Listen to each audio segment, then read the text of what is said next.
So, very good evening, all the participants. Today, let us start with this. कहाँ तक कर लिया था हमने सेक्शन?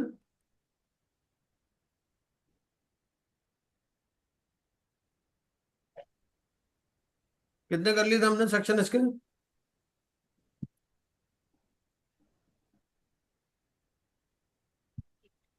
एक बार रिवाइज कर लेते हैं 121 से, है ना? Let us make a quick revision and then we will move on to the sections. Section 121 बोलता है कि क्रेडिटर और debtor can move the adjudicating authority for bankruptcy under section 100 subsection 4, section 115 subsection 2, section 118 subsection 3 within 3 months of the order of the adjudicating authority. Section 100 subsection 4 क्या बोलता है कि where the debtor is moving an insolvency petition for the purpose of defrauding either the RP or the creditors. ठीक है? Then the adjudicating authority can directly issue an order that the creditor is entitled to file for bankruptcy. So if a order has been made under section 100 subsection 4, then in that situation debtor will not be entitled to file for his bankruptcy, but only the creditor is entitled. ठीक है? But in section 115, which talks of no repayment plan received or no repayment plan agreed to by the committee of creditors, then in such a situation, either the debtor or creditor can file an application for bankruptcy. And section 118, subsection 3 talks of a situation where the repayment plan is not fully implemented. So in that situation also, either the debtor or the creditor can file for bankruptcy. 3 months time is given. 3 months time is given because they feel that at this stage also a chance should be given for payment. So if within 3 months payment is made, naturally they will not file for bankruptcy. है ना? 122 says when the debtor will move the application, so he will give the records of the insolvency resolution process, copy of the arrear order, and IP as the name of the IP he may propose as bankruptcy trustee. And in section 122 he will give the statement of affairs also. ठीक है? Section 123 talks of the application by the creditor. So he will give the records of the insolvency resolution process, order of the adjudicating authority, details of the debts owed by the creditor. ठीक है?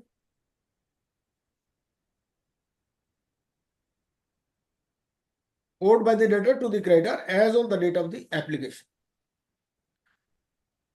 And if he is a secured creditor, he will divide the secured and unsecured portions, or he will give up the security, and he may name an insolvency professional as bankruptcy trustee. Section 124 talks of interim moratorium, which will start from the date of filing of the application. And there are certain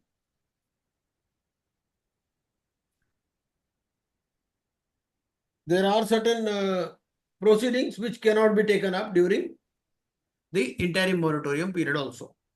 It operates against all the debts, basically. This interim moratorium also.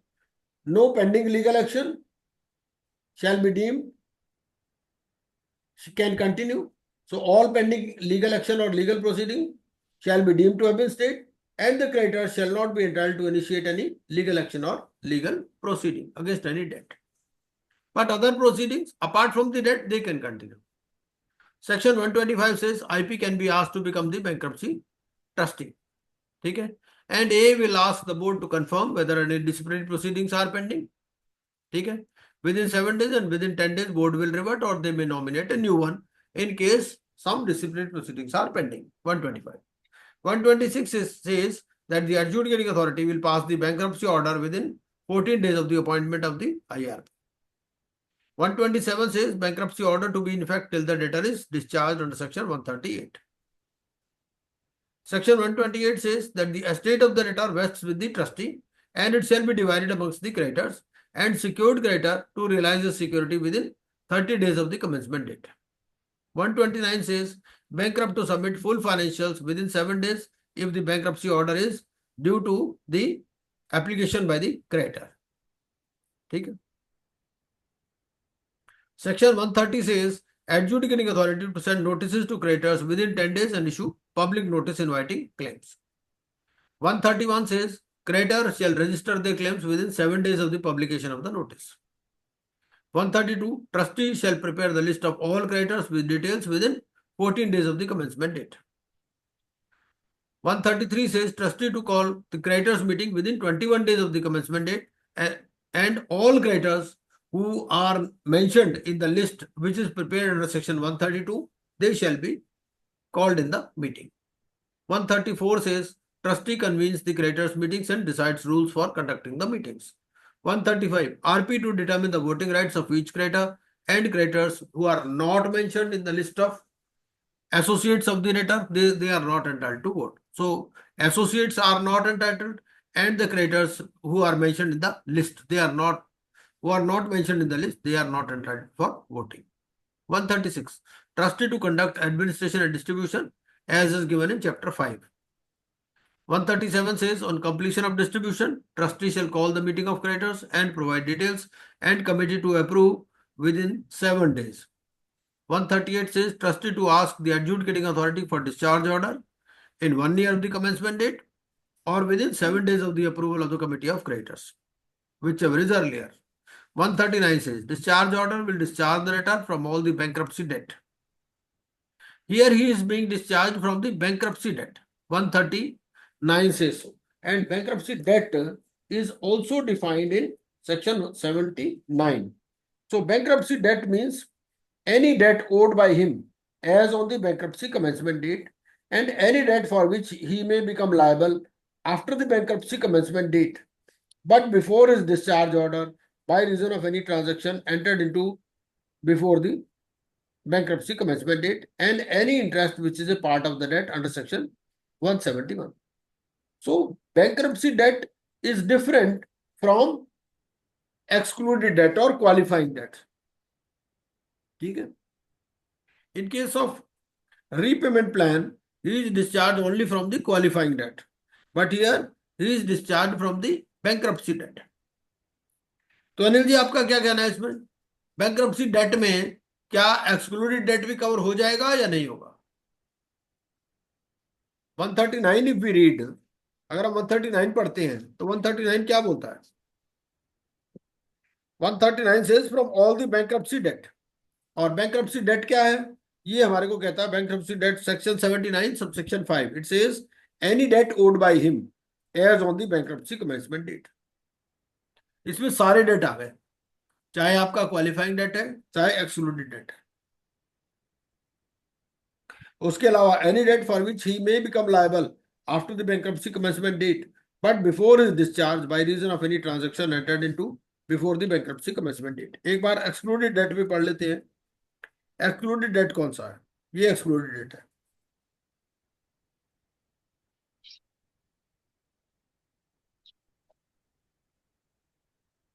हाँ, इसको हमारे को 139 में answer मिलेगा इसका. 139 ही बोलता है कि discharge shall not affect the functions of the bankruptcy trustee, affect the provisions, release the bankrupt from any debt incurred by means of fraud और ब्रीच ऑफ ट्रस्ट. ठीक है, अगर उसने कोई फ्रॉड से या ब्रीच ऑफ ट्रस्ट से to which he was a party, he shall not be released and discharge the bankrupt from any excluded debt. ठीक है, तो डिस्चार्ज ऑर्डर के बाद भी यहीं पर इसका आंसर मिल गया 139 में भी कि भाई he will not be discharge from any excluded date.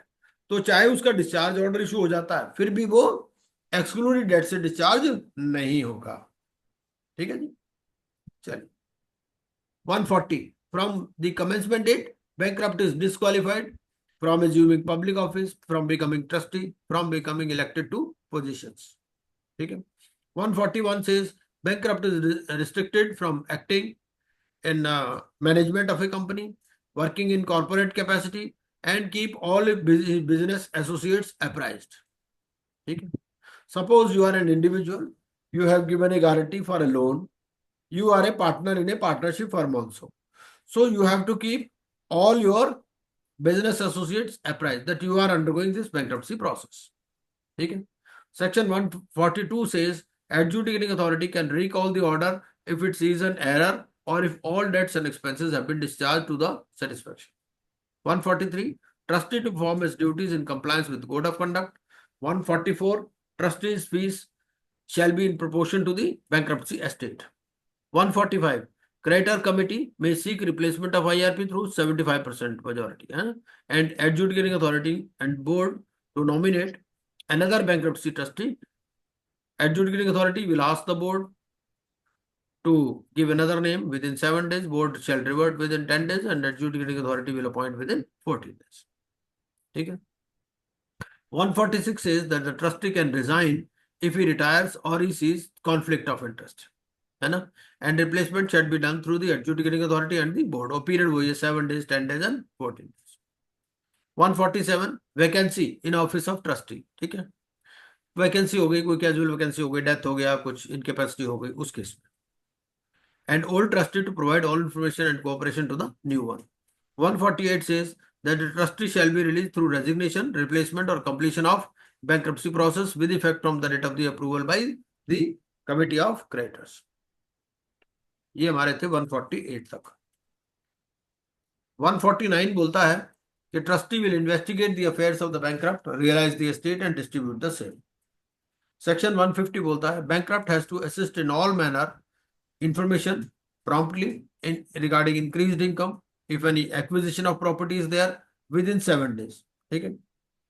So there is a duty cast upon the bankrupt that he has to assist the bankruptcy trustee in all manner. He has to give him any information which is relevant promptly in case there is an increase in income, in case there is acquisition of property within 7 days of the same.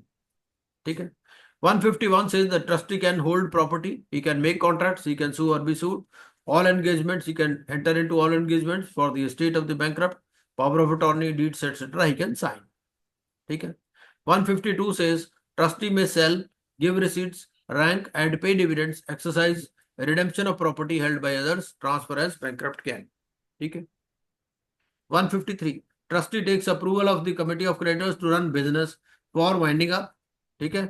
Except consideration for sale, other items to help close the business.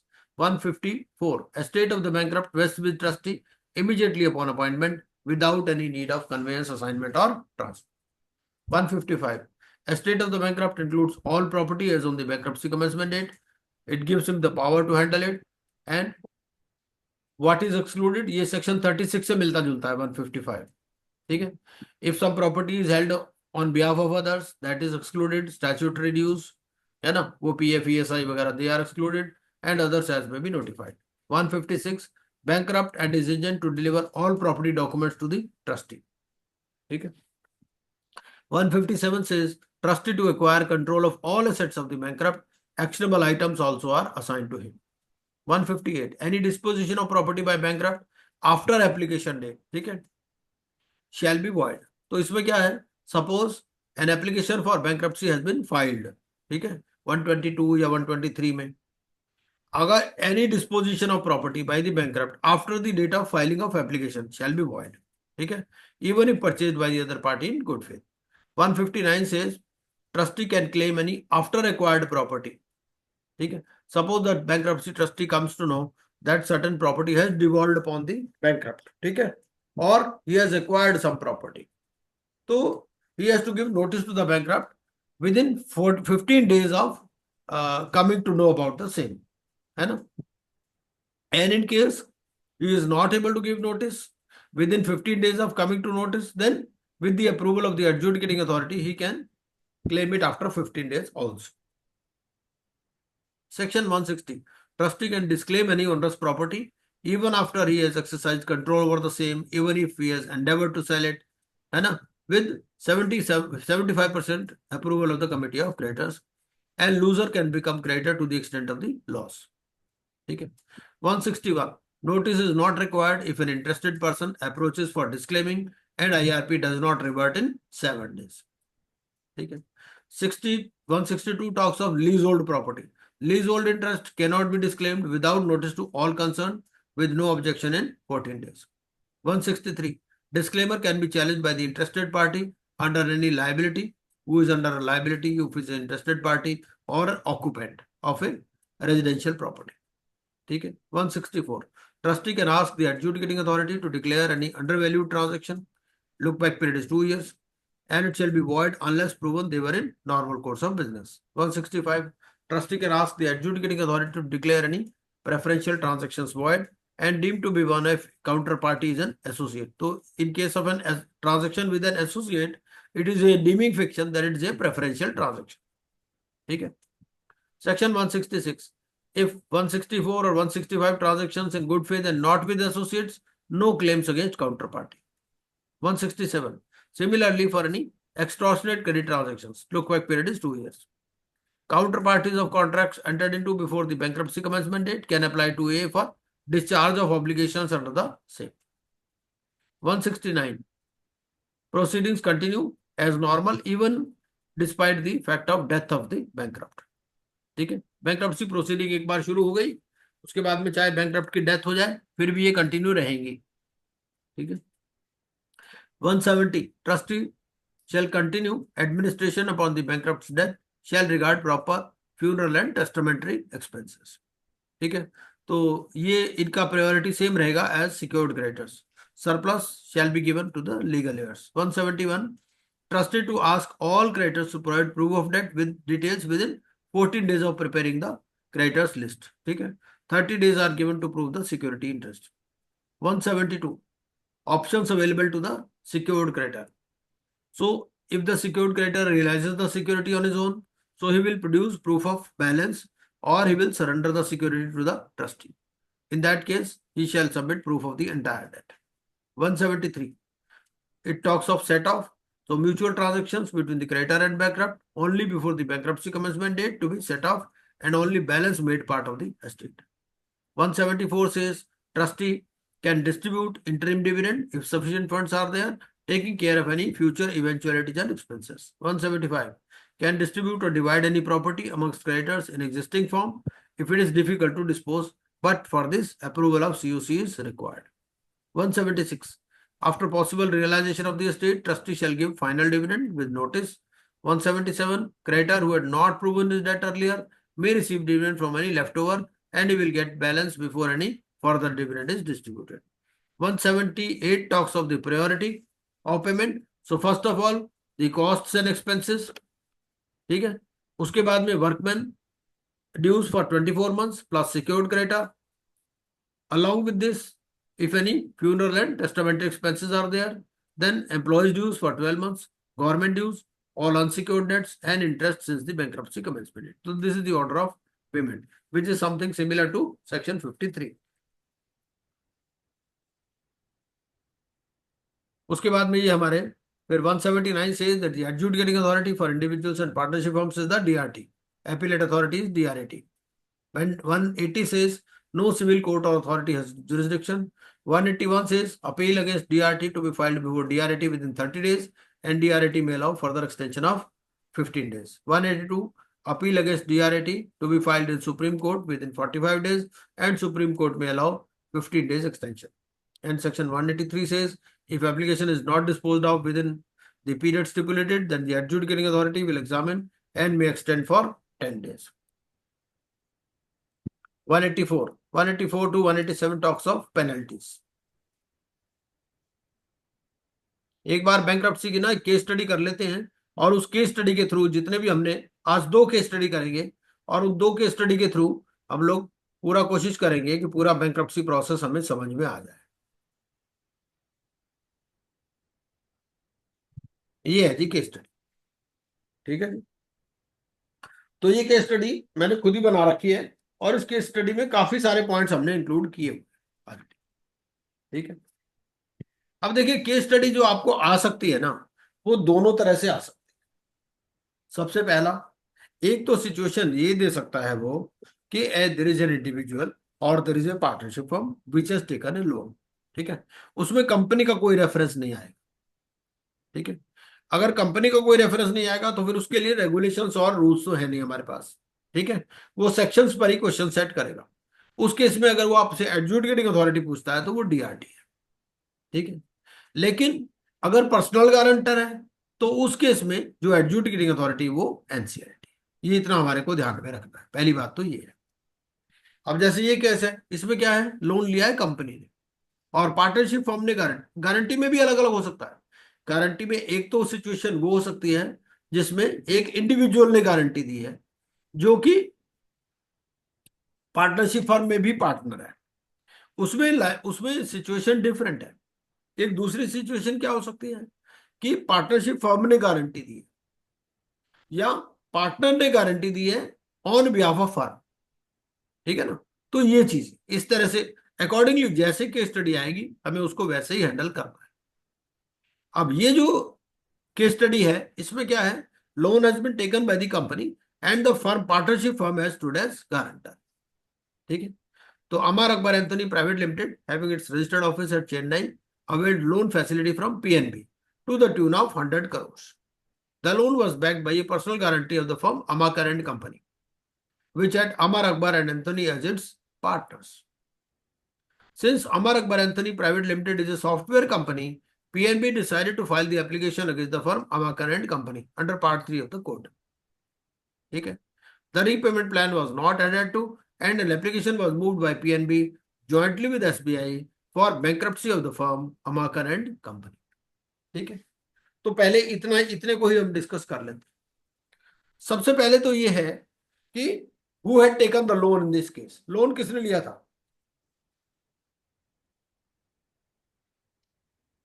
Private limited company sir, private limited company, private limited company ने loan लिया।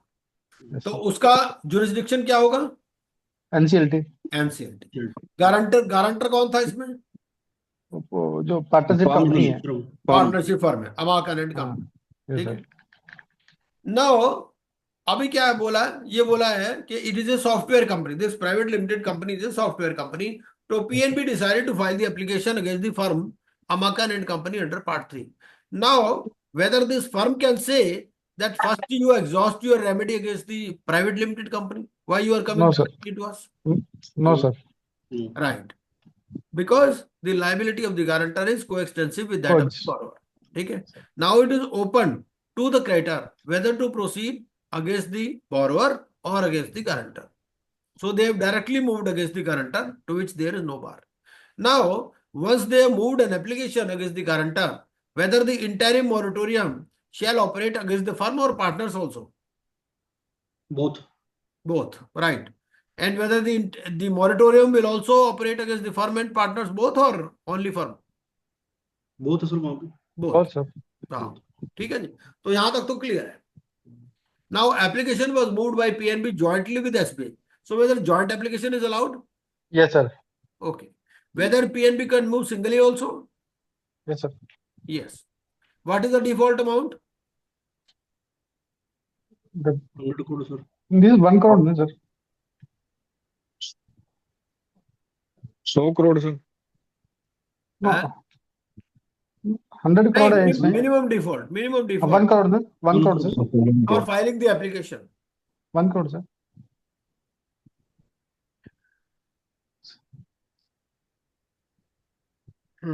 देखिए इसमें ऐसा है कि suppose अभी सोचिए कि suppose this private limited company is not into picture, the firm has directly taken the loan from bank, in that case what will be the default amount? 1000, right. In that case it will be 1000. Yes, sir. PNB was nominated to act on behalf of all the creditors. Interim moratorium was declared. Ramwal proposed as the bankruptcy trustee. The BT found that the books are not complete. ठीक है। Firm has hired a cinema hall on lease basis. अब इसको एक एक बार करते हैं questions को, है ना। क्वेश्चन करेंगे वरना सारी स्टडी हम भूल जाएंगे, इतना याद तो रहने का नहीं। तो एक बार क्वेश्चन देखते हैं।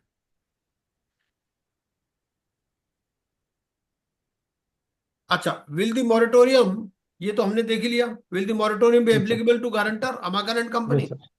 हाँ, ठीक है। हाँ, and moratorium will be operative not only against the firm but against the partners also.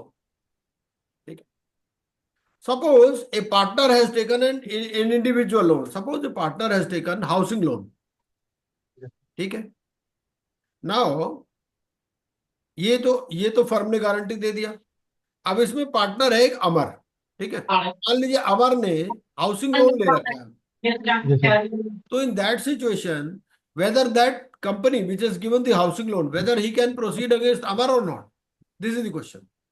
No, sir. एक बार सेक्शन पढ़ लेते हैं। सेक्शन पढ़ते हैं 124 जी सर, और 127। हाँ सर, 127, ओके। ओनली डेट्स के रिगार्डिंग मोरेटोरियम है सर, ओनली, और उसके अलावा तो जा सकते हैं। है जी। जो डेट्स उसका था उसके रिगार्डिंग मोरेटोरियम लगा है, उसके हम्म अलावा कोई और उसने पेमेंट करनी है उसके लिए जा सकते हैं। हम्म। नहीं वो तो ठीक है, लेकिन 124(2) क्या बोलता है? 124(2) बोलता है it shall operate against all the partners of the firm. Partners के अगेंस्ट में भी तो हो गया ना। सर इंडिविजुअल डेट है तो उसमें। नहीं तो अगर इसमें मेरा क्वेश्चन ये है कि 124(2) में जो लिखा है 120, भाई फर्म के अगेंस्ट तो हो ही गया, फर्म में तो हो ही गया ना। भाई इस केस में डेटर कौन है? डेटर इज अमाकन एंड कंपनी। डेटर जो है, डेटर कौन है? डेटर तो अमाकन एंड कंपनी, गारंटर ही हो गया ना। जी जी जी जी। सर। भाई हमें डेफिनेशन पढ़नी है इसकी। डेटर की डेफिनेशन दे रखी है आप, डेटर की डेफिनेशन मिल जाएगी ना आपको।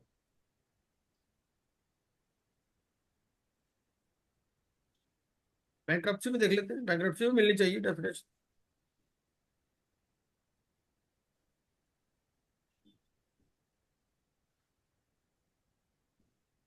इंसॉल्वेंसी में देख लेते हैं।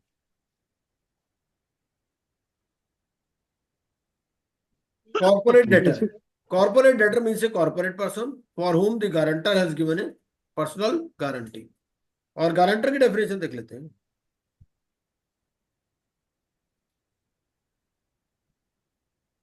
गारंटर की डेफिनेशन यानी 79 में होगी।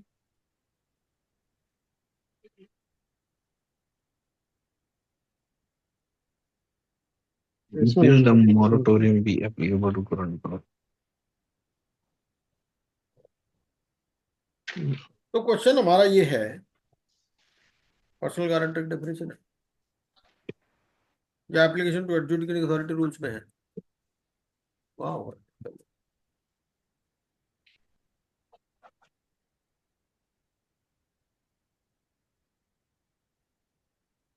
यहाँ एप्लीकेशन टू एडजुडिकेटिंग अथॉरिटी अगर आप देखोगे ना, application to adjudicating authority insolvency resolution process for personal guarantors, इसमें आपको गारंटर की डेफिनेशन मिल जाएगी। Guarantor means a debtor who is a personal guarantor to a corporate debtor and in respect of whom guarantee has been invoked by the creditor and remains unpaid in full और part. ठीक है, तो यहाँ guarantor हो गया अमाकन and company. तो मेरा question simple है, मेरा क्वेश्चन ये है कि मॉरेटोरियम वो बोल रहा है, चाहे मॉरेटोरियम हो चाहे इंटरिम मॉरेटोरियम हो, फर्म के अगेंस्ट में भी होगा और पार्टनर्स के अगेंस्ट में भी होगा। ठीक है, तो फर्म वाला तो ठीक है कि फर्म के डेट्स। अब इंडिविजुअल डेट अगर डेट पार्टनर के हैं तो उन पर होगा या नहीं होगा? मेरे हिसाब से तो होगा, क्योंकि 124(2) अगर आप पढ़ो, 124(2) क्या बोलता है? 124(2) बोलता है where the application has been made in relation to a firm, जो हमारी सिचुएशन है। ठीक है, एप्लीकेशन तो फर्म के अगेंस्ट में मूव हुई। The interim moratorium under subsection 1 shall operate against all the partners of the firm. जब उसने word all the partners of the firm लिख दिया as on the date of, तो पार्टनर्स के अगेंस्ट में मॉरेटोरियम का मतलब क्या है? मॉरेटोर पार्टनर्स के अगेंस्ट में मॉरेटोरियम का तो यही मतलब है ना कि पार्टनर के अगेंस्ट में भी कोई एक्शन नहीं हो सकता, जो 124(1) में लिखा है। क्यों अनिल जी? सर हाँ जी, एक मिनट सर। अनिल जैन जी आप हो वहां? हाँ जी जी सर, हाँ जी सर। हाँ, तो क्या लगता है आपको? मोरिटोरियम देखिए, तो लग गया, है दोनों के है सर। वो तो ठीक है सर, बट वो अपनी उसकी अलग लाइबिलिटी है सर, वो डिमांड नहीं कर सकता सर इससे वो पैसे। क्या? जो बैंक ने इसको फाइनेंस किया हाउस लोन के लिए, हाँ, वो तो अलग से इसको नोटिस दे सकता है सर उस चीज नहीं का। तो मॉरेटोरियम लिख दिया ना उसने तो लिख दिया मॉरेटोरियम। मॉरेटोरियम के बाद में कर लेगा वो। भाई हो सकता है ना, यहां पर जो है अगर कोई सिक्योर्ड लोन है तो वैसे ही दिक्कत नहीं है। सिक्योर्ड लोन से तो जी डिस्चार्ज ऑर्डर के बाद भी डिस्चार्ज नहीं होना इसने, वो तो हमने पढ़ लिया ना। सेक्शन 138 139 में हमने अभी पढ़ा कि डिस्चार्ज ऑर्डर इशू भी हो जाए उसके बावजूद भी एक्सक्लूडेड डेट से छुटकारा नहीं है उसका। रितु माहेश्वरी जी, आर यू देयर? कि जैसे उसने कंपनी ने पैसे देने थे और हाँ हमने जो एप्लीकेशन उसकी जो गारंटर है हाँ, उसको नोट्स भेज दिया, तो पहले हम पैसे उससे नहीं मांगेंगे सर, कंपनी से? नहीं कोई जरूरी नहीं नहीं नहीं ना नहीं, है। ये वो तो तो देखो 128 में लिखा है इंडियन कॉन्ट्रैक्ट एक्ट में। कोई एक्सटेंसिव।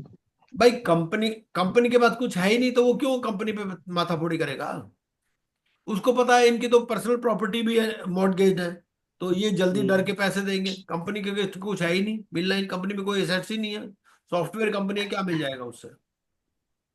इसलिए देखो वो तो एक अलग क्वेश्चन है, whether to proceed against the company or the firm or whether to proceed against the borrower or guarantor, ये तो प्रेरोगेटिव है क्रेडिटर का। ठीक है, इसमें तो कोई डाउट नहीं है। और दोनों के लिए NCLT shall be the adjudicating authority. ठीक है, next question is whether this interim moratorium and moratorium whether it will apply against personal properties also, this is the question. और मेरे हिसाब से तो पर्सनल प्रॉपर्टीज पर भी लगेगा, 124(2) बोलता है। भाई प्रॉपर्टी ऑफ द पार्टनर का क्या मतलब है? प्रॉपर्टी ऑफ द फर्म तो 124(1) में कवर हो गया। ठीक है, लिखा है ना, shall operate against all the partners of the firm। ठीक है जी, चलिए next question. Since the liability is coextensive, can insolvency proceeding process be started against Amar Akbar Anthony Private Limited, Amakan and Company, either A or B, both A or B? तो क्या होगा? बहुत है और भी डी। बोथ भी हो सकता है। Yes sir. ये जरूरी नहीं है कि वो कहे नहीं जी सिर्फ अगर आपने फर्म के अगेंस्ट में कर दिया तो कंपनी के अगेंस्ट में मत करो, ऐसा भी नहीं है। दोनों के साइमल्टेनियस भी चल जाएगा। भाई उसको रिकवर तो अपने 100 ही करने हैं। रिकवर तो देखो उसको जितना भी लोन है उसका 100 का लोन है प्लस इंटरेस्ट उतना ही रिकवर करना है उसको। अगर प्रॉपर्टी बेच के भी ज्यादा मिल जाएगा तो वो वापस दे देगा। ठीक है, मान लीजिए 150 करोड़ मिल गया, उसको 100 करोड़ प्लस इंटरेस्ट मान लो उसका 10 करोड़ है, तो 110 के बाद पार्टनरशिप उनको वापस मिल जाएगा, पार्टनर आपस में बांट लेंगे, या उनकी जो दूसरी लाइबिलिटी होगी उसको पे ऑफ कर देंगे। ये है।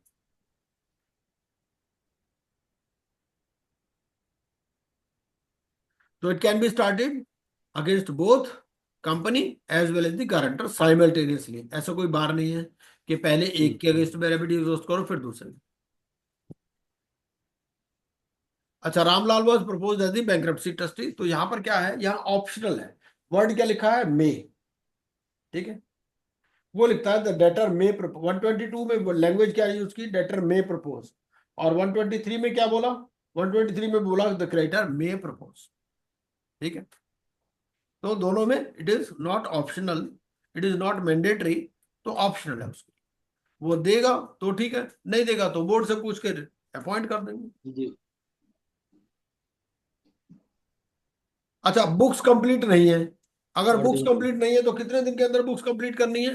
ये 60 लिखा है क्या? डेज जी सर, नहीं, एक सुना रेगुलेशन है में सर। पॉसिबल लिखा है सर इसमें। नहीं नहीं, है? 60 डेज है सर, 60 डेज है। 60 डेज नहीं। 60 days। आप ये देख लीजिए, मैं आपको रेगुलेशन नंबर बता देता हूँ। रीजनेबल टाइम लिखा है ना सर।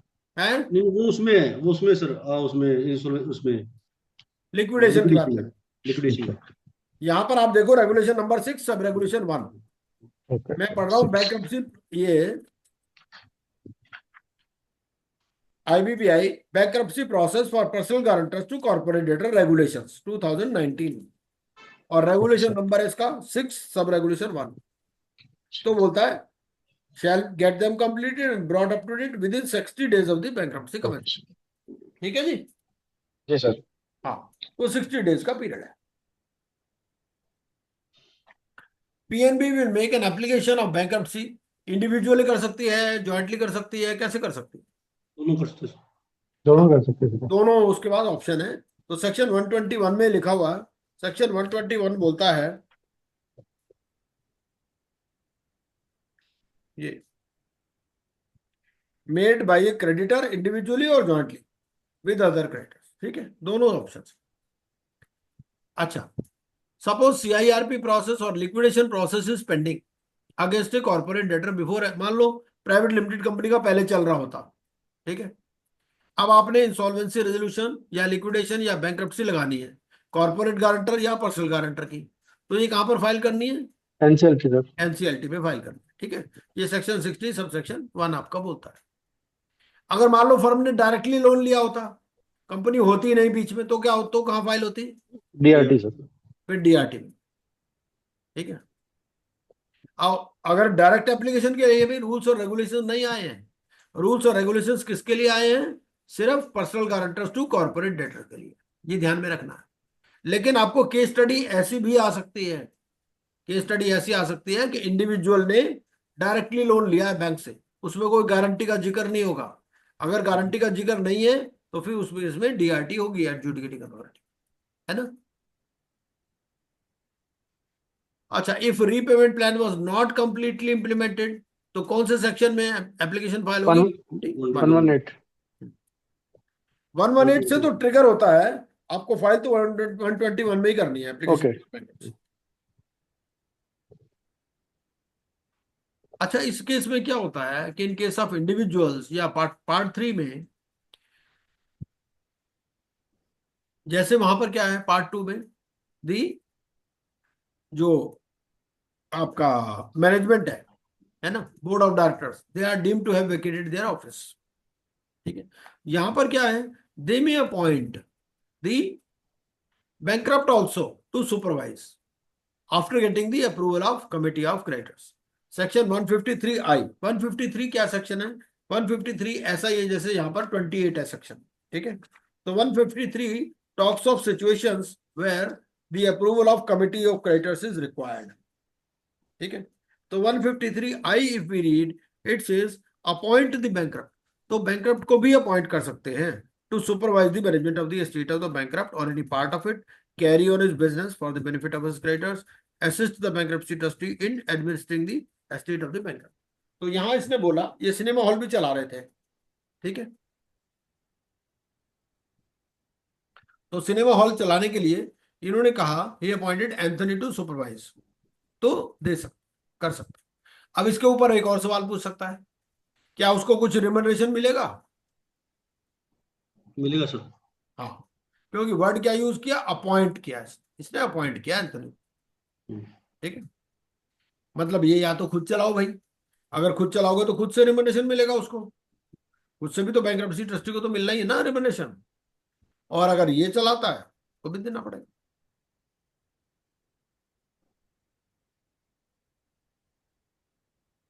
अच्छा, suppose certain items have to be sold to the relatives, अगर रिलेटिव्स को कोई चीज सेल करनी है तो उस केस में क्या है? इसके लिए आपके पास रेगुलेशन नंबर 27 है, ठीक है। रेगुलेशन 27(3) और रेगुलेशन 27(2). तो रेगुलेशन 27(2) क्या बोलता है? रेगुलेशन 27(2) बोलता है कि the bankruptcy trustee may sell the assets by private sale in the manner specified in part B if it is the asset is perishable in nature, ठीक है। अगर मान लो स्पाइसेस हैं, केमिकल्स हैं, इस टाइप से, तो उस केस में he can sell them if they are perishable, ठीक है। और 27(3) बोलता है the following persons shall not purchase or acquire any interest in the property of the bankrupt directly or indirectly without permission of the adjudicating authority। कौन? bankruptcy trustee or any partner or director of the insolvency personal entity, any professional appointed, any creditor or associate of the bankrupt, any company where the bankrupt or creditor is a promoter or director। तो इन सब situation में क्या होगा? आपको permission लेनी है adjudicating authority, ठीक है। तो ऐसा नहीं कि एडजुडिक मतलब जो रिलेटिव है या एसोसिएट है उसको बेच नहीं सकते, आप क्रेडिटर को भी दे सकते हो, एसोसिएट को भी दे सकते हो, लेकिन you have to get the permission of the adjudicating authority.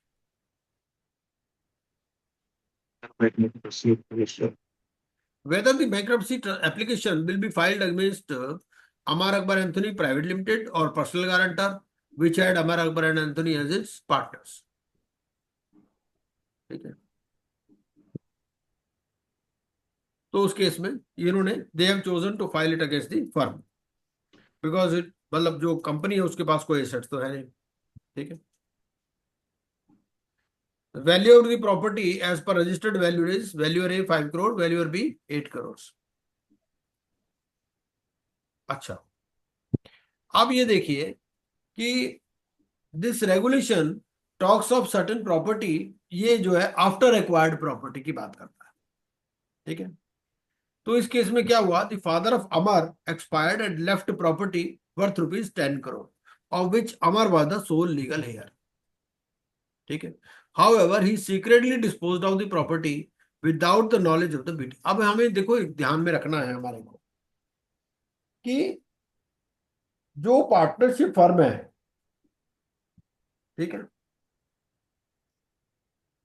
क्योंकि अगर आपका मॉरेटोरियम चल रहा है तो आपको बताना भी है अगर कोई भी प्रॉपर्टी आप एक्वायर करते हो। अब यहां पर एक क्वेश्चन आ सकता है कि क्या फर्म ने अगर प्रॉपर्टी एक्वायर की तो ही बताना है या पार्टनर ने एक्वायर की तो भी बताना है? भाई देखो, फर्म के केस में क्या है, फर्म के केस में liability is joint and several. ठीक है। क्योंकि अगर फर्म नहीं दे पाती तो पार्टनर से रिकवर करेंगे वो। ठीक है।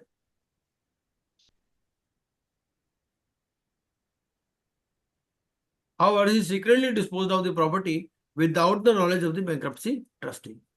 A sum of rupees 5 lakh was spent by the bankruptcy trustee to trace and recover such property. उसके लिए हमारे को रेगुलेशन नंबर 28 और 28 2 और 3 पढ़ लेंगे। रेगुलेशन नंबर 28 क्या बोलता है? रेगुलेशन 28 बोलता है, after a notice is given by the bankrupt under subsection 2 of section 150, he shall not part with any increase in his income or dispose of any property acquired without the prior permission of the adjudicating authority. ठीक है। If the bankrupt disposes of property before giving the notice under subsection 2 of section 150, he shall within 7 days from such disposal disclose to the bankruptcy trustee the relevant details of the person to whom the property has been transferred, and shall also provide any other information which may be necessary to enable the bankruptcy trustee to trace the property and recover it for the purpose of the bankruptcy estate. Any expense incurred by the bankruptcy trustee in bringing back any amount or acquiring title shall form part of the bankruptcy process cost. ठीक है। तो ये property ये recover कर सकता है। ठीक है। और ये जो 5 लाख जो स्पेंड किए हैं ये आपको जो है it shall form part of the bankruptcy process cost. अब सेक्शन 150 भी एक बार पढ़ लेते हैं। सेक्शन 150 क्या बोलता है?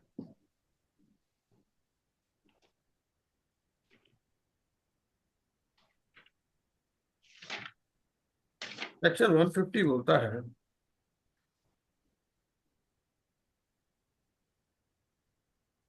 the bankrupt shall give notice of the increase in income or acquisition or devolution of property under clause C of subsection 1 within 7 days of such increase, acquisition or devolution. ठीक है। 7 दिन के अंदर उसको बताना है। The bankrupt shall continue to discharge the duties under subsection 1 of the ये है।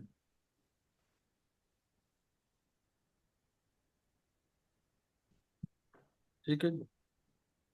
7 दिन के अंदर इसको बताना।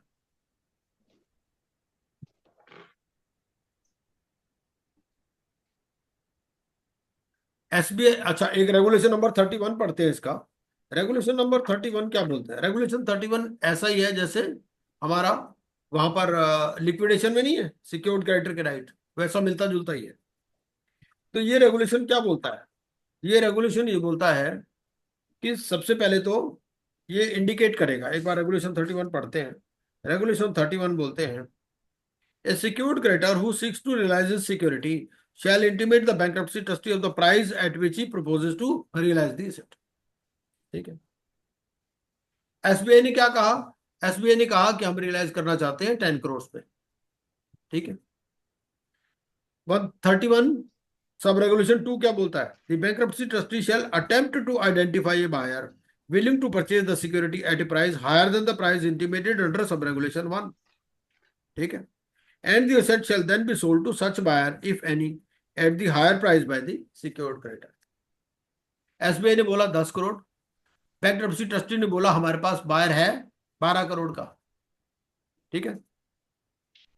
where the secured asset is realized under sub-regulation 2, the cost of identification of the buyer shall form part of the bankruptcy process cost. ठीक है. Fourth, if the bankruptcy trustee does not identify a buyer or the person so identified does not buy the secured asset, जो second situation यहां पर है, इसने buyer तो identify कर लिया लेकिन बायर आया ही नहीं बाद में, उसने इनिशियल डिपॉजिट दिया और बाद में आया ही नहीं. ठीक है.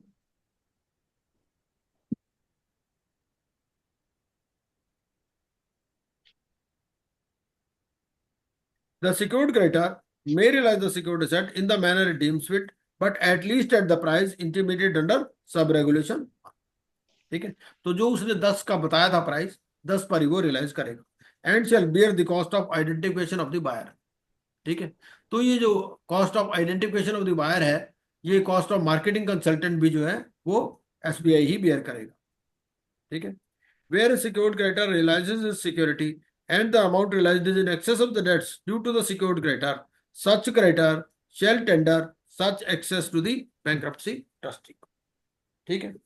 मतलब मान लीजिए कि जैसे पीएनबी का डेट अगर मान लीजिए आपका 100 करोड़ है. ठीक है. मान लो उसको 150 रियलाइज हो गया, 100 की प्रॉपर्टी 150 में बिक गई. 15 करोड़ की बैंक्रप्सी प्रोसेस कॉस्ट है जो उसका प्रोपोर्शनेट शेयर है. ठीक है. तो वो कितने पैसे वापस करेगा बैंक्रप्सी ट्रस्टी को? मेरा क्वेश्चन दोबारा सुन लीजिए. पीएनबी ने मान लो बेच दी प्रॉपर्टी. ठीक है. पीएनबी का नेट था 100 करोड़ का, उसने वो प्रॉपर्टी बेच दी 150 करोड़ में. ठीक है. जो उसकी प्रोपोर्शनेट बैंक्रप्सी प्रोसेस कॉस्ट आ रही है वो आ रही है 15 करोड़. तो वो बैंक्रप्सी ट्रस्टी को कितने पैसे वापस करेगा? 150 वो रियलाइज कर चुका है, 150 उसके अकाउंट में आ गए. 35 crores. 35 सर, 135. 35. 35. 35. 35 कैसे? 15 कॉस्ट हो गई, 100 उसका खुद का और 150 में गया तो 35. भाई उसको कितने लेने थे? उसको 100 लेने थे. हाँ. नहीं सर, और- वो ठीक है. वो तो 100 वो ले 100 लेगा और 15 वो कॉस्ट में नहीं। गया. हाँ. हाँ हाँ हाँ हाँ. पूरा और उसकी प्रोपोर्शनेट कॉस्ट है. हाँ, तो 35 बचा, वो तो ट्रस्टी उसके को तो दे देगा. 85 बचे ना. उसका तो उसको तो 85 मिलना था. अगर मान लो वही प्रॉपर्टी 100 में बिक जाती और सर, 15 वो उसकी प्रोपोर्शनेट कॉस्ट है तो उसको तो कितने मिलते? 85 मिलते ना. अब उसको तो 85 ही मिलने हैं. अच्छा सर, वो क्वेश्चन एक बार वापस बोलिए सर तो वो फिर. 100 अपने पूरे करेगा और हाँ, 15 100 अपने 100 पूरे 100 करेगा और 15 अलग 50 से. उसको दे देगा, उसको लिक्विडेटर को, और 15 जो कॉस्ट है वो उसकी कॉस्ट का पार्ट बनेगी सर. नहीं, एक मिनट एक मिनट एक मिनट.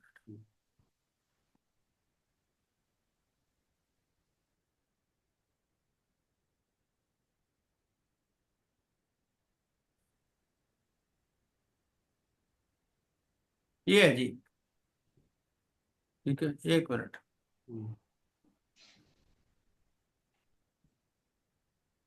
ये नजर आ रहा होगा आपको. जी सर. तो मान लीजिए लोन इसका है, पीएनबी का लोन है 100. ठीक है जी. जी अब देखो चाहे जितने की बेचे उसको तो 100 से मतलब है. आपने 100 से 100 में से उसने क्या लेस करना है? प्रोपोर्शनेट बैंक्रप्सी कॉस्ट, ये लेस करनी है ना. जो उसकी बैंक्रप्सी कॉस्ट है वो तो देगा ना अपना प्रोपोर्शनेट शेयर. मान लो उसकी प्रोपोर्शनेट शेयर है 15. ठीक है. तो उसको मिलना कितना था एक्चुअली? अगर 100 की बिकती तो 100 की बिकती तो उसको मिलना था 85. अब चाहे जितने मर्जी में बिके. सर पर उसका वो मांगता तो 100 था ना. अरे 100, देखो ऐसा है, 100 लोन था उसका.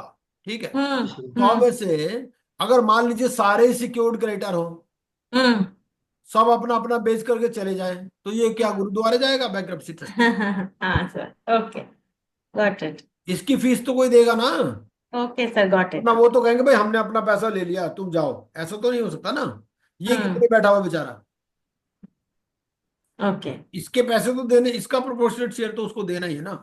अब जो रियलाइजेशन हो गया, रियलाइजेशन हो गया 150. जी सर. ठीक है ना. अब रियलाइजेशन अगर 150 हो गया तो सर आपका एक्सेल हैंग है, दिख नहीं रहा। नहीं दिख रहा, एक मिनट, नहीं। वो 2 बार ही आ गया था लगता है। अच्छा ये वाला, हाँ ये हाँ बिल्कुल शुरू हो गया, अब ठीक, अब दिखाई दे रहा है ना। हाँ सर, अब दिख रहा है। हाँ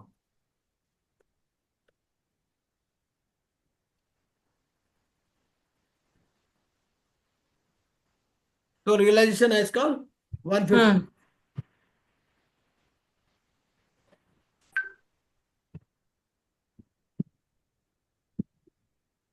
ये इसके अकाउंट में तो 150 आ गए ना। Yes sir. अब जब इसके अकाउंट में 150 आ गए तो बैलेंस जो रिफंड करेगा वो हम्म। रिटर्न करेगा, कितना कर देगा, रिटर्न इतना कर देगा 150 माइनस, नहीं ये रिटर्न करेगा यहां से, ये हम्म। हम्म। 150 माइनस 85 उसके थे, हम्म। तो 65 रिटर्न करेगा। भाई उसको तो 85 मिलने हैं ना। अगर मान लो 200 मिल जाए, या ऐसा हो सकता है 200 की बिक जाए, तो कितना रिटर्न कर देगा, तो 115 रिटर्न कर देगा। उसको तो 85 मिलने हैं अपने। उसका तो जो जितना डेट है, उसको डेट से ज्यादा तो मिलना नहीं है पहली बात, चाहे जितने का मर्जी बिके। अगर डेट से कम का बिकेगा तो वो he can claim the balance.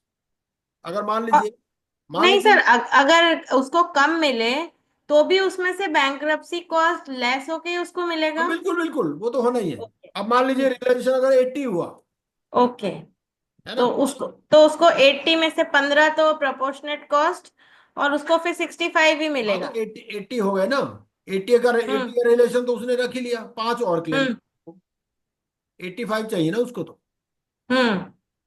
ये है। अगर 85 नहीं उसको, अगर 85 मिल गए तो ना वो देगा ना लेगा, खत्म बात। नहीं, तो फिर तब प्रोपोर्शनेट बैंक्रप्सी कॉस्ट। हो गई ना, 100 में से 15 निकल गई ना उसकी। ओके, ठीक है, ठीक है, ठीक है सर। उसका डेट तो 100 का था ना। ठीक। ठीक। उसको तो हर उसका, सिचुएशन में 85 ही मिलने हैं, चाहे जितने की मर्जी बिके। और अगर उसको 80 80 80 में रियलाइज हुआ तो कितना मिलेगा? 80 में रिलायंस हो तो 80 का 80 वो रख ही लेगा, 5 और क्लेम कर लेगा। तब ये बैंक्रप्सी कॉस्ट रिड्यूस नहीं होगी? हो ही गई ना।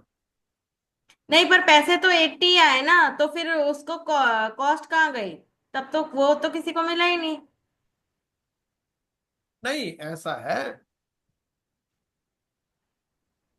सर गुप्ता साहब, हाँ सपोज 80 मिल गया समझो, उनका हाँ लेना था 100, 80 मिले तो उनको 15 करोड़ वो प्रोपोर्शनेट बैंक पे कास्ट भी देना पड़ेगा, इसीलिए उसको तो 80 में से 15 उसको वापस करने का रिमेनिंग हाँ, यस। अनसिक्योर्ड क्रेडिटर की तरफ से दोबारा क्लेम कर सकते हैं। वो मेरा अंडरस्टैंडिंग है। ना, ठीक मेरा है भी अंडरस्टैंडिंग वही है सर, ठीक है वही ठीक है मैं। ठीक है ठीक है। ठीक है हाँ सर। हाँ बिल्कुल ठीक है। ओके सर, सर वही वही 150 वाला दोबारा अंडरस्टैंड। बताना सर। इसके इनका मतलब ये है कि अगर हम्म, 80 रियलाइज हुआ तो वो क्या करेगा भाई, 80 का मतलब उसको 65 ही रियलाइज हुआ, 65 को हाँ अपने पास रख लेगा, और हाँ। बाकी के लिए वो 35 के लिए क्लेम कर देगा एज अनसिक्योर्ड क्रेडिटर। हाँ वो तो बाद में करेगा ही सर, हाँ एजेंसी तो हाँ हाँ। हाँ यही है। सर ये 150 वाला दोबारा बताना सर, 150 रियलाइज होता तो। भाई अगर वन देखो, ज्यादा रियलाइज से उसको कोई मतलब नहीं है। ठीक है, हाँ उसको 100 मिला था उसको सर, तो ठीक अपने है। 100 से मतलब है ना। ठीक है सर। 100 में से 15 उसका प्रोपोर्शनेट बैंक्रप्सी प्रोसेस कॉस्ट है, वो भी उसको बियर करना ही करना है। और 50 ये 65 देगा वापस, ठीक है। हाँ उसको तो 85 ही उसका शेयर बना ना। सर इसमें एक ये पॉइंट है जो रेगुलेशन 31 में पॉइंट नंबर 3, हाँ यदि 150 रियलाइज होता है पैसा, तो हम्म। आइडेंटिफिकेशन की जो कॉस्ट है वो कौन बेयर करेगा सर? कौन सी कॉस्ट? 150 यदि रियलाइज होता है यहाँ पर पैसा, और 20 लाख रुपए हमने पे कर दिया उसको, जो भाई मार्केटिंग वाला बंदा। उसको अपना शेयर तो देना ही है ना, प्रोपोर्शनेट बैंक्रप्सी कॉस्ट उसको तो देनी ही देनी है। उसका लॉजिक ये है ना कि मान लो सारे सिक्योर्ड क्रेडिटर हों, अगर सारे सिक्योर्ड क्रेडिटर होंगे तो अपना अपना हिस्सा तो देके जाएंगे ना ये अपना बैंक्रप्सी हिस्सा कंपनी को। देगा, प्रोपोर्शनेट शेयर तो देगा सर, पर हाँ टोटल बेयर नहीं करेगा ना वो तो, उसका कॉस्ट का पार्ट बन जाए, जो उसका शेयर होगा दे देगा वो। हाँ नहीं हाँ तो ये बात का होता क्या है, जब सिक्योर्ड क्रेडिटर रियलाइज करता है तो पहले उसके अकाउंट में ही पैसा जाता है। जी सर। लॉजिक यहाँ पर ये है, हम्म, ठीक है। उसी के नाम उसी अगर के फिर सिक्योर्ड अगर सर क्रेडिटर के अकाउंट में आएगा ना। इसीलिए वो कॉन्सेप्ट रिटर्न वाली है, रिटर्न दी सरप्लस। मतलब 100% बियर नहीं करेगा, वो अपना शेयर बियर करेगा केवल अपना, है ना? नेचुरली हाँ, वो तो है ही, और क्या। जिस जिसका जो शेयर होगा वो बियर करेगा। और यदि 100 पे बिकता सर, और 100 पे आइडेंटिफाई, बिकता तो भी 85 ही मिलेगा, 15 वापस करेगा वो। वो प्रोपोर्शनेट शेयर बियर करेगा यहाँ पर भी। वो तो है ही। अगर मान लो तो 100 पे ही बिक जाता जी तो सर। उसको तो 85 ही मिलना था ना, 15 तो उसको वापस करना पड़ेगा। आइडेंटिफाई कोई करे उसको, है। जो मार्केटिंग वाला पर्सन है उसको आइडेंटिफाई कोई भी करे, तो इसको प्रोपोर्शनेटली बियर करना या पूरा भी बियर करना पड़ेगा कई बार इसको? नहीं नहीं नहीं, मार्केटिंग वाले में तो अगर इसने आइडेंटिफाई करेगा, अगर क्रेडिटर आइडेंटिफाई करेगा तो बैंक्रप्सी प्रोसेस कॉस्ट का पार्ट बनेगा, तो वो भी हम्म। बियर करना ही है, बात एक ही है। अगर सर केवल 10 रिकवर हो तब, है। 10 करोड़ रिकवर हो तब सर? अच्छा अच्छा, रियलाइजेशन में मान लो 10 करोड़ रिकवर हो गया, ठीक है। जी जी। अब 10 करोड़ में, और इसका प्रोपोर्शनेट बैंक्रप्सी कॉस्ट है 15, जी। है ना। तो अब ये क्या है, अगर ये 10 करोड़ करेगा और तो इसको तो कुछ भी नहीं मिलेगा, फिर इसको और कंट्रीब्यूट करना पड़ेगा। उसके लिए लॉजिक है ना, उसके लिए लॉजिक वो जो लिक्विडेशन में रेगुलेशन नंबर 2A है। रेगुलेशन 2A क्या बोलता है? रेगुलेशन 2A बोलता है कि अगर लिक्विड एसेट्स सफिशिएंट नहीं है इवन लिक्विडेशन कॉस्ट को कवर करने के लिए, तो फिर वो हम्म कंट्रीब्यूट करते हैं। अब यहां पर वो कॉन्सेप्ट क्या काम करेगी वो देखना पड़ेगा। यहां पर ऐसी कोई सिमिलर कॉन्सेप्ट तो है नहीं। हम्म। आपका मतलब तो ये हो गया कि बैंक्रप्सी प्रोसेस कॉस्ट से भी कम रिकवरी हो रही है ना, आपकी यस सर। वो हो गई ना। यस। हाँ। यस। हम्म। तो फिर तो कुछ भी नहीं मिलेगा ना किसी को, सब गुरुद्वारे जाओ, बैंक्रप्सी प्रोसेस कॉस्ट। सबसे पहले तो बैंक्रप्सी प्रोसेस कॉस्ट ही होनी है, 178 हम्म पे वाटरफॉल मैकेनिज्म दे रखा है। हम्म। उसके हिसाब फिर से तो वो फिर तो वो 10 तक अपनी कॉस्ट रिकवर करके ही वो खत्म ही कर देगा सर वो फिर भी वो रख नहीं प्रोसेस। पाएगा, अपने पास नहीं रखेगा 10, अगर उसको मिल गए तो 10 तो उसको वापस करने पड़ेगा। Bankruptcy process okay. कॉस्ट तक तो उसको वापस करना ही करना पड़ेगा। हम्म सर रेगुलेशन 31 में जो पॉइंट नंबर 3 और 4 है, हाँ इसमें जो identification cost of identification of the buyer है सर, दोनों में डिफरेंस क्या है सर, ये नहीं समझ में आया। हाँ, देखिए ऐसा है। एक में तो ये है कि अगर सिक्योर्ड क्रेडिटर, अगर मान लीजिए बैंक्रप्सी ट्रस्टी ने ढूंढा है, ठीक है। अगर बैंक्रप्सी ट्रस्टी ने ढूंढा तो उस केस में जो कॉस्ट ऑफ आइडेंटिफिकेशन है वो बैंक्रप्सी प्रोसेस कॉस्ट का पार्ट बन जाएगा। बैंक्रप्सी प्रोसेस कॉस्ट का पार्ट बनने का मतलब ये है कि सारे जो लोग बियर करेंगे उसको। जी सर। और फोर्थ में क्या है कि अगर बैंक्रप्सी ट्रस्टी ने बायर नहीं ढूंढा, इसका मतलब किसने ढूंढा? क्रेडिटर ने ढूंढा, ठीक है। तो सिक्योर्ड क्रेडिटर जो है, सिक्योर्ड क्रेडिटर बियर करेगा cost of identification of the buyer, ये मतलब। जब सिक्योर्ड क्रेडिटर बियर करेगा तो उस केस में तो फिर बैंक्रप्सी प्रोसेस कॉस्ट का पार्ट नहीं बनेगा ना, वो उसको अपनी जेब से बियर करना है, समझ लीजिए। Shall bear the cost of identification of the buyer. मतलब खुद ठीक है, खुद बियर करेगा, सारा बियर करेगा सर, ठीक हाँ बिल्कुल। है। भाई cost of identification of the buyer क्या होती है? मान लीजिए कोई एडवर्टाइजमेंट देनी है पेपर में, कोई ऑक्शन कंडक्ट करनी है, वो सारी कॉस्ट है।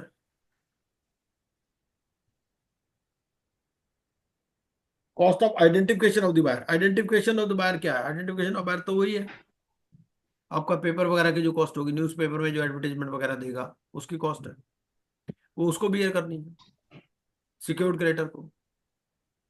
वो एफर्ट कब करेगा? जब उसको लगेगा भाई he can find a better buyer, या bankruptcy trustee is not taking interest, तो उस केस में वो कहेगा भाई मैं खुद ढूंढ के लाता हूँ, तो वो बियर कर लेगा।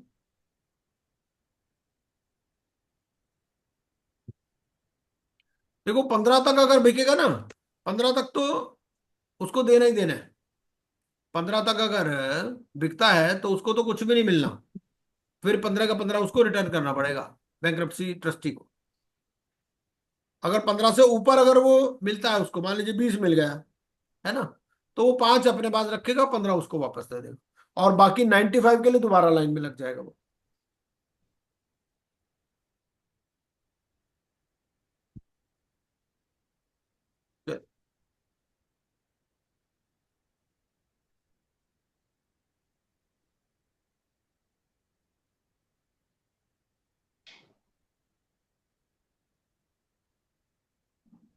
तो इसमें दो सिचुएशन है।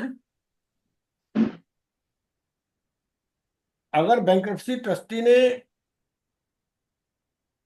बायर ढूंढा है, जी सर। ठीक है, तो उस केस में जो कॉस्ट ऑफ आइडेंटिफिकेशन है that shall become part of the bankruptcy process cost. जी ठीक है। और अगर सिक्योर्ड क्रेडिटर ने ढूंढा है तो ही वो शैल खुद पे। बेयर करेगा। बस यही है।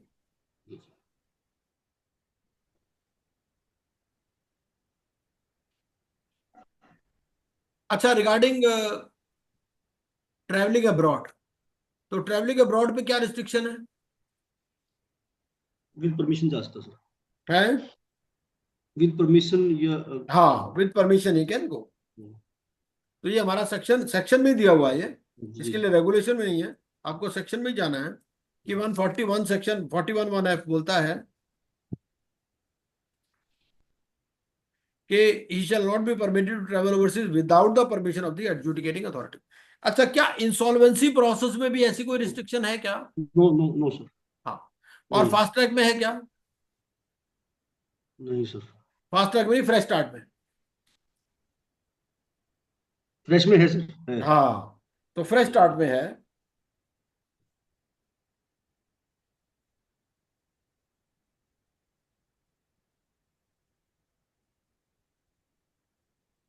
फ्रेश स्टार्ट में हमने सेक्शन लिखा भी 85 में दिया हुआ है, 85(3)(f), not travel outside India accept with the permission of the adjudicating authority. तो चाहे आपका फ्रेश स्टार्ट हो, चाहे आपका बैंक्रप्सी हो, दोनों केस में he can not travel outside India without the permission of the adjudicating authority. But during insolvency ऐसा कोई रिस्ट्रिक्शन नहीं है। ठीक है, चलो।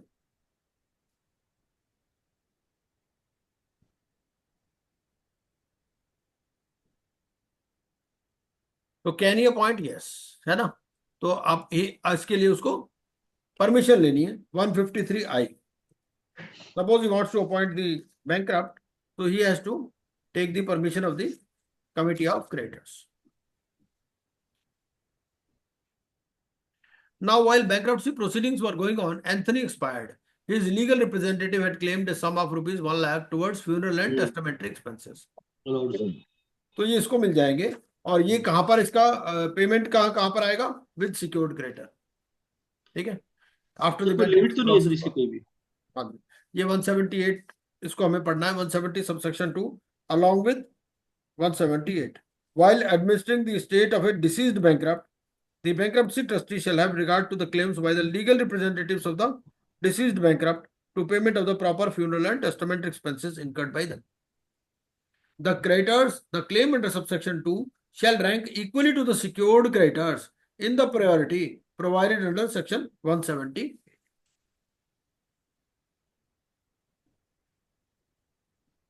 इमीडिएट फैमिली में क्या इंक्लूडेड नहीं है? डिपेंडेंट तो चिल्ड्रन। सर उसका आंसर क्या होगा लास्ट क्वेश्चन का? किसका?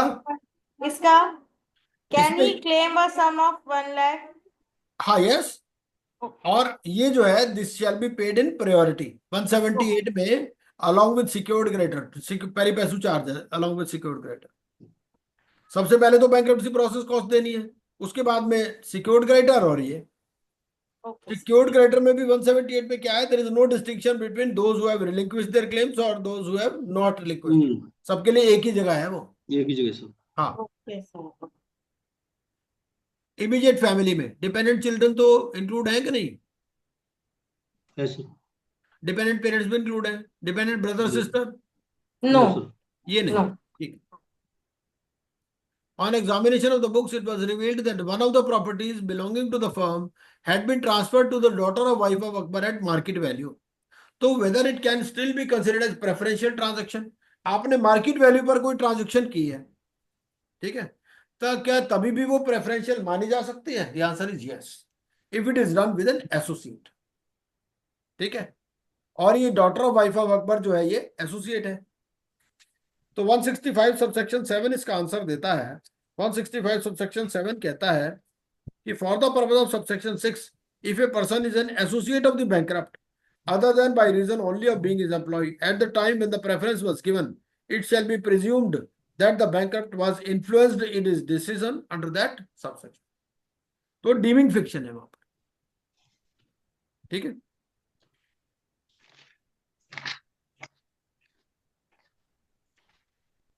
These are the illustrations based on section 158 to 163. This you can go through.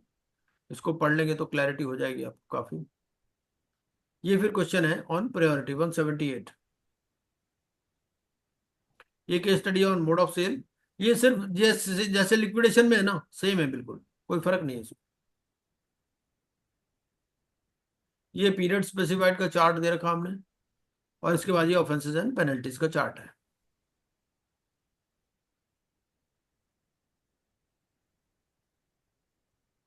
इसमें ये बड़ा इंटरेस्टिंग है, दो तीन चीजें। एक तो ये है कि suppose creditor promises to vote dishonestly in favour of the repayment plan. यहां पर रीपेमेंट प्लान की कॉन्सेप्ट है, ठीक है। तो ये क्रेडिटर कहता है भाई मैं वोट कर दूंगा फेवर में, मुझे कुछ पैसे दे दो। तो उस केस में कितनी पेनल्टी है? वो पेनल्टी है up to 3 times the amount accepted, और इम्प्रिजनमेंट अप टू 2 years। और अगर अमाउंट क्वांटिफाइबल नहीं है तो it can not exceed 5 lakh rupees, ठीक है। सिमिलरली इफ द डेटर और creditor provides materially false information to RP, तो उसमें फाइन है up to 5 lakhs, imprisonment up to 1 year और बोथ। 185 बोलता है ये आईपी के ऊपर पेनल्टी है। If IP deliberately contravenes the provisions, तो फाइन कितना होगा? 1 lakh to 5 lakh rupees, imprisonment up to 6 months और बोथ। सेम सर वहां पर भी यही था सर। हाँ, और इस केस में है 186 में बोलता है if there is a false representation और willful omission while applying for bankruptcy, ठीक है, एप्लीकेशन के टाइम पर, या providing information during bankruptcy process, तो उस केस में fine up to 5 lakhs, imprisonment up to 6 months और both. If there is falsification, alteration, destruction of books of accounts, financial information and other records, तो fine up to 5 lakhs, imprisonment up to 1 year or more.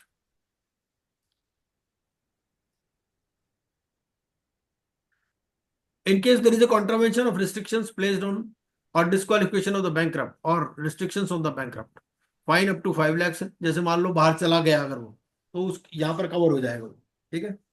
Imprisonment up to 6 months or both. Failure to deliver possession to the bankruptcy trustee, fine up to 5 lakhs, imprisonment up to 6 months or both. Failure to account for any substantial loss to the property 12 months before filing of the bankruptcy application, ठीक है। जब उसने bankruptcy के लिए apply किया उससे 12 महीने पहले कोई substantial loss हो गया प्रॉपर्टी को, and he fails to account for it, तो 3 times the value of the loss, imprisonment up to 2 years or both. In case amount is not quantifiable, not to exceed 5 lakhs. If he absconds or attempts to abscond after the bankruptcy commencement date, fine up to 5 lakh, imprisonment up to 1 year or both. Fraudulent misapplication, retention or non-accounting or acting willfully in a manner causing loss to the estate of the bankrupt, not less than 3 times the amount of the loss cost, imprisonment up to 3 years or both. ठीक है। अच्छा, इसमें एक बात बताइए आप मेरे को, ये तो हो गया जनरल डिस्कशन।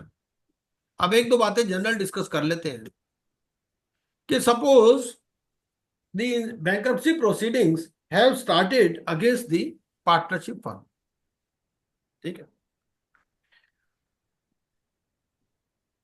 तो if bankruptcy proceedings have started against the firm, तो whether the assets of the partnership firm थोड़ी ओनली रहेगी। विल बी टच्ड और नाक भरा एसेट्स ऑफ हुआ है। पार्टनर्स आल्सो, क्या होगा? Both sir. इसके लिए ना हम क्या करते हैं, इसके ना एक बार रेगुलेशंस देख लेते हैं। रेगुलेशन में इसका आंसर मिल जाएगा हमारे को, ठीक है। रेगुलेशन में कहा आंसर मिल जाएगा? मेरे हिसाब से इसका आंसर मिल जाएगा आपको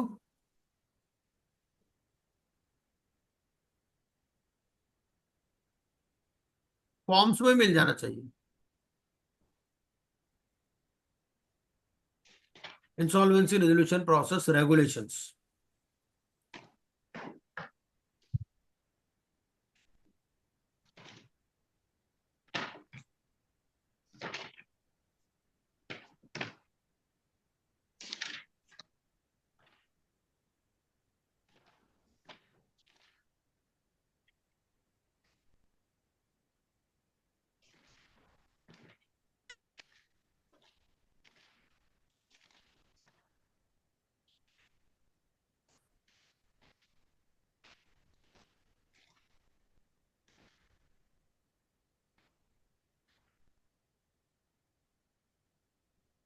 ये तो ये फॉर्म बी होगा ना मेरे ख्याल, फॉर्म ए में जाना पड़ेगा अपने को।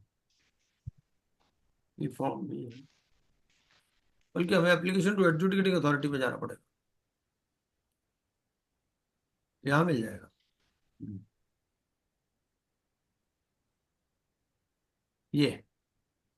ये एप्लीकेशन दे रहा है, ठीक है, तो इसने फॉर्म ए के अंदर अप्लाई करना है, application to adjudicating authority, form A है ना, एप्लीकेशन बाय गारंटर।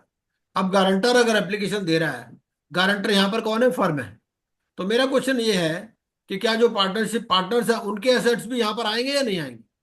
आएंगे सर, आने चाहिए सर। देखो यहाँ पर आ गया, list of associates of the guarantor including relatives, और एसोसिएट्स में कौन आ जाएंगे, पार्टनर आ जाएंगे, है ना।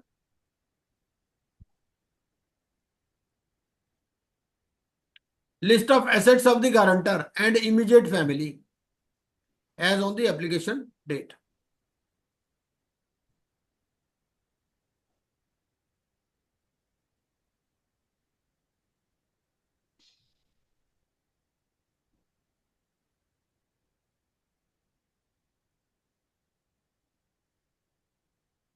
Business particulars of the guarantor, देखिए, if business organization is a firm, mention the details below, date of joining firm, ये आपको हर पार्टनर वाइज देने हैं।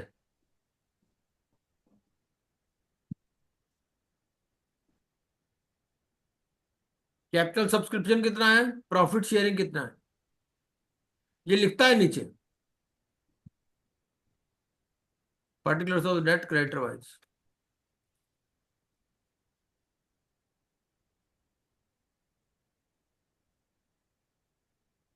Please complete this part if you have been self-employed or partner in a firm.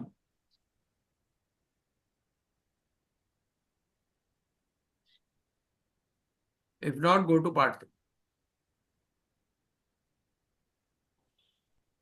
क्यों रितु जी, आपका क्या कहना है।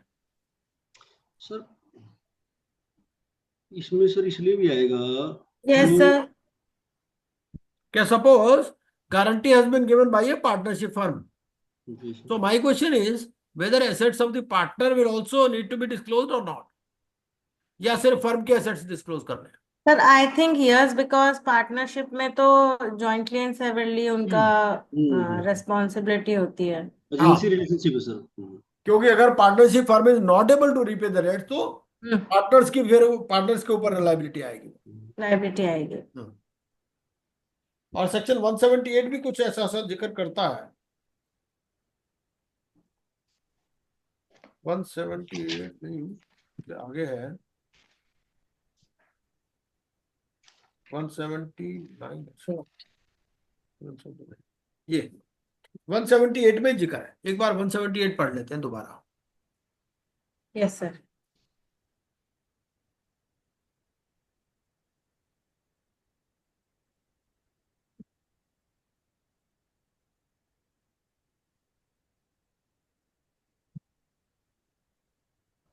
तो 178 तो प्रायोरिटी वाला सेक्शन है ना। हाँ, उसमें नीचे लिखा हुआ है 178 में ही ना, नीचे लिखा हुआ है, मैं बता देता हूँ। उसमें लिखा है कि पार्टनर की प्रॉपर्टी और उसकी प्रॉपर्टी का क्या होगा। लिखा सर 8 नंबर पॉइंट में लिखा सर। हाँ, वो वहां से क्लैरिटी आएगी। Where there is a surplus of the separate property of partner, it shall be dealt with as a part of partnership property, and where there is a surplus of the partnership property, it shall be dealt हाँ, with as a part of respective separate property in proportion to the rights and interest of each partner in the partnership property. Yes, sir. है ना, तो हाँ यहां से clarity आ गई। हाँ, चलो गया, नहीं बोलनी सर, अपने बेयर एक्ट में पेज 571 आपने जो मटेरियल दिया है ना उसमें। हाँ हाँ,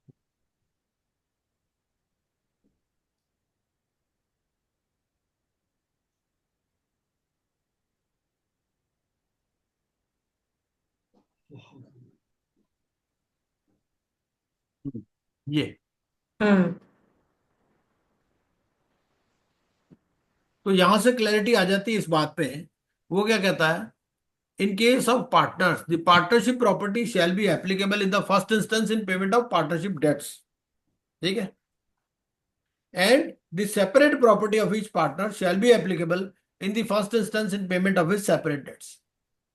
भाई अब पार्टनरशिप फर्म में क्या होगा, कुछ पार्टनरशिप फर्म के डेट होंगे, कुछ इंडिविजुअल डेट्स भी होंगे, है ना।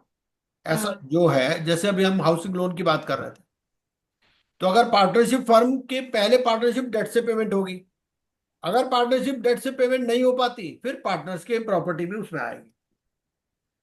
और जो सरप्लस है, where there is a surplus of the separate property of the partners, ठीक है, it shall be dealt with as part of the partnership property, and where there is a surplus of the partnership property, it shall be dealt with as part of the respective separate property in proportion to the rights and interest of each partner in the partnership property। तो दोनों तरह के date होंगे, partnership firm के अपने भी date होंगे और पार्टनर्स के इंडिविजुअल डेट भी होंगे। तो पार्टनर के इंडिविजुअल डेट्स की पहले पेमेंट होगी उनके इंडिविजुअल प्रॉपर्टी से, ठीक है, उसके बाद में पार्टनरशिप शेयर्स। इसी तरह से जो पार्टनरशिप फर्म के डेट है, they shall be paid first out of the property of the partnership firm and then out of the separate property of the partners.